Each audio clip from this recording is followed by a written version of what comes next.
Hi there, so my name is Nduta Wambura and this is Ask the Nutritionist. So if it's your first time here, please go ahead and subscribe, put your notifications bell on so that you can get notified for all the videos that I will keep posting. Once again, today is a quick chat to differentiate between a nutritionist and a dietitian, because some of you might have had this question and have actually even asked me whether they want to go into this profession. So in the first place, none of these two professions make us food police or nutrition police or chefs or herbal medicine practitioners, among other plethora of things you may have heard out there, depending on where you actually live. Okay, now again, it's very common for people to think that both dietitians and nutritionists actually do the same, but in essence these are two very different professions in terms of their education, their qualification, and their daily roles. Now, on an international front, dietitians don't just follow the newest trends and make standard recommendations to their patients. They actually also work with other health stakeholders such as doctors, policymakers, industry leaders, market researchers, educators, and so on and so forth, of course, depending on where you're actually practicing in. So, for instance, in Kenya, as well as even in the United States, dietitians are board certified food and nutrition experts and are highly educated in the science of food and nutrition and how it affects the human health.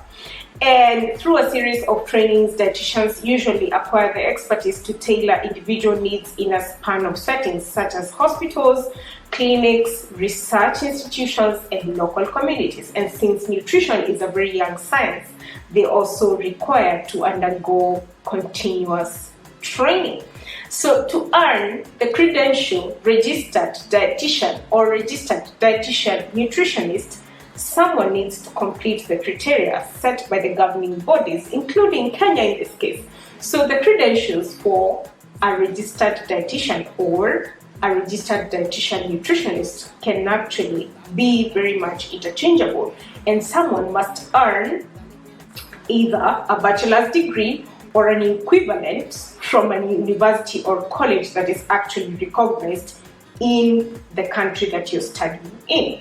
So typically, you would expect to actually study things like biology, microbiology, organic and inorganic chemistry, anatomy, physiology, mathematics, statistics, and so on and so forth, just to name a few. And in addition to completing studies, one has to go through an internship in a facility that mirrors the typical practice for successful completion of the qualifications. So it's not just that they go to learn how to cook or how to become nutrition police or how to lose weight or gain it. Now, there can be clinical, community, research, and food service management dietitians who prescribe different nutrition therapies while working closely again with the health stakeholders for the well-being of a person or a community at large. Now, on the other hand, the term nutritionist can be an unregulated term that can be very loosely used in different countries without a person necessarily having lengthy qualifications. So in most cases, you might find people applying their anecdotal experiences or their nutrition interest to masquerade as nutritionist. In fact, somebody can just wake up today and decide, you know what, I'm gonna call myself nutritionist because I read a whole load of nutrition information online.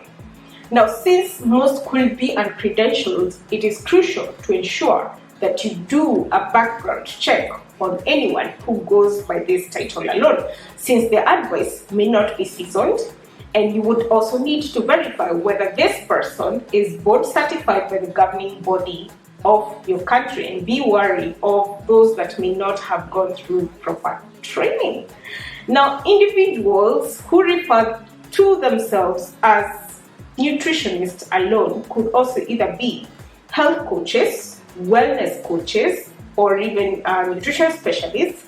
And while they may also actually offer some sound advice, ensure that you're doing your own diligence and your own studies so that you can be able to watch for any red flags. Like I mentioned in a previous video, if you click somewhere above on this video, you should be able to see it.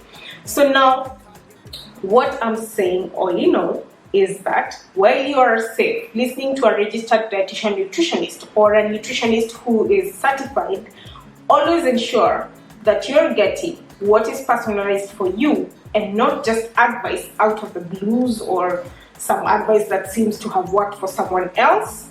And always ensure that you're working with someone whom you can actually trust. So again, I do hope that this video has been of help to you. And in fact, if you know someone who is interested in this profession, or if you yourself are interested in this profession, please feel free to comment down below and let me know what are your thoughts about this video. And of course, until next time, keep subscribed, and I will see you next Friday. Bye. Dale, baila, que baila, está bien rica, bien rica, mami, baila. Dale, bien,